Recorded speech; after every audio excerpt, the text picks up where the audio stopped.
ছোট্ট দ্বীপরাষ্ট্র শ্রীলঙ্কার প্রেসিডেন্ট নির্বাচন, প্রার্থী ৩৮ জন, কিন্তু কেউই পেলেন না শতকরা ৫০% ভোট। ফলে দেশটির ইতিহাসে এই প্রথমবার ভোট গণনা গড়ালো দ্বিতীয় দফায়। এরপর প্রেসিডেন্ট হিসেবে ঘোষণা করা হলো অনুরাকুমারা দিশানায়েকের নাম, যেই দিশানায়েকের দল ন্যাশনাল পিপলস পাওয়ার ক্ষমতা তো দূরে থাক, এর আগে বিরোধী দলও ছিল না। আর তাই হয়তো দিশানায়েকের এই চমক দেখানো জয়কে অভিহিত করা হচ্ছে রাজনৈতিক ভূমিকম্প হিসেবে। ২০২২ সালে যুগান্তকারী অভ্যুত্থানের মাধ্যমে শক্তিশালী রাজাপাকসাদের ক্ষমতাচ্যুত হওয়ার পর থেকে শ্রীলঙ্কায় বিশ্বস্ত মিত্র খুঁজে আসছিল চীন। সেই বিবেচনায় ভারত বিরোধী মনোভাব পোষণকারী দিশানায়েক ছিলেন চীনের পছন্দের তালিকায়। দিশানায়েকের জয়ের মধ্য দিয়ে শ্রীলঙ্কা প্রথমবারের মতো পেল শক্তিশালী বামপন্থী মতাদর্শের নেতৃত্বাধীন সরকার, আর উপমহাদেশের ভূ রাজনীতির চালে আবারও পিছিয়ে পড়ল ভারত। বিশ্লেষকদের মতে শ্রীলঙ্কায় দিশানায়েকে প্রেসিডেন্ট নির্বাচিত হওয়ায় ভারত এ অঞ্চলে আরও নিঃসঙ্গ হয়ে পড়তে পারে। পাকিস্তানের সঙ্গে ভারতের সম্পর্ক চিরবৈরী। বাংলাদেশের প্রেক্ষাপটে দুই দেশের কূটনৈতিক সম্পর্ক মসৃণ নয়। মালদ্বীপে প্রেসিডেন্ট নির্বাচিত হয়েছেন চীনপন্থী মোহাম্মদ মুইজু, আর এবার শ্রীলঙ্কায়ও চীনপন্থী দিশানায়েকে প্রেসিডেন্ট নির্বাচিত হলেন। ফলে স্বাভাবিকভাবেই ভারতের কপালে আরও একটি চিন্তার রেখা যোগ হবে। শ্রীলঙ্কার রাজনীতিতে বরাবরই গুরুত্বপূর্ণ একটি ফ্যাক্টর তামিল বিদ্রোহী গোষ্ঠী।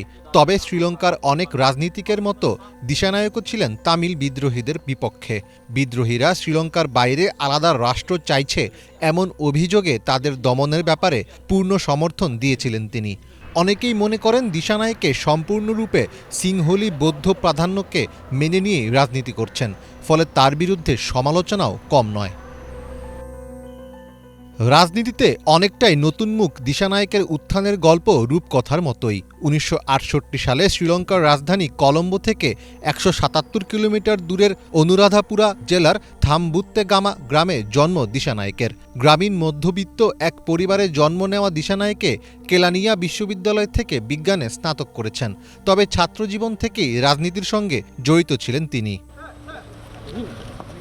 দীর্ঘদিন ধরে প্রতিষ্ঠিত রাজনীতিবিদদের চেয়ে নিজেকে ভিন্ন মাত্রায় উপস্থাপন করে জনমত আদায়ে সক্ষম হয়েছেন বামপন্থী এই নেতা। সময়ের সঙ্গে সঙ্গে শ্রীলঙ্কার দুর্নীতি ও দুর্বল শাসনের কঠোর সমালোচক হিসাবে খ্যাতি অর্জন করেন তিনি। ১৯৯৫ সালে যোগ দেন জনতা বিমুক্তি পুরামুনার জেভিপি দলে। ২০১৪ সালে জেভিপির নেতা হিসাবে দায়িত্ব গ্রহণ করেন দিশানায়েকে। পরবর্তীতে ২০১৫ থেকে ২০১৮ সাল পর্যন্ত দেশটির সংসদে প্রধান বিরোধীদলীয় হুইপ হিসাবে দায়িত্ব পালন করেন তিনি। জেভিপির বিরুদ্ধে দেশটিতে সহিংস রাজনীতিতে জড়ানোর ইতিহাস রয়েছে।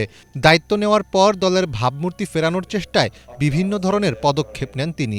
বিশ্লেষকদের মতে দিশানায়েকে সমাজের বিভিন্ন অংশের মধ্যে এক বৃহত্তর জোট গড়ে তুলতে পেরেছেন, আর এটি তাকে জয়ের পথ তৈরি করে দিয়েছে। মীর ফজলে রাব্বি, বাংলা ভিশন।